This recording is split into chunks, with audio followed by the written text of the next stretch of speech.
Alright, sa video na to, pag-uusapan natin ang pinaka-popular na currency pair, Euro at USD. So, i-differentiate natin yung dalawang to. Euro versus USD. Euro-USD is the most popularly traded currency pair. This makes it more liquid and popular among beginners. So, how exactly do Euro and USD differ? So, differentiate natin.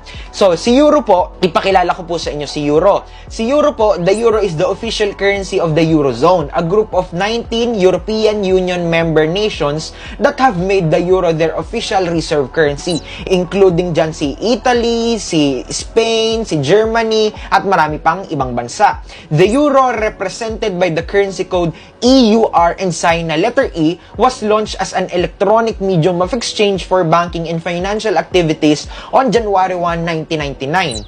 Being second only to the USD. Pangalawa lang po kasi si Euro kay USD. Euro is one of the world's most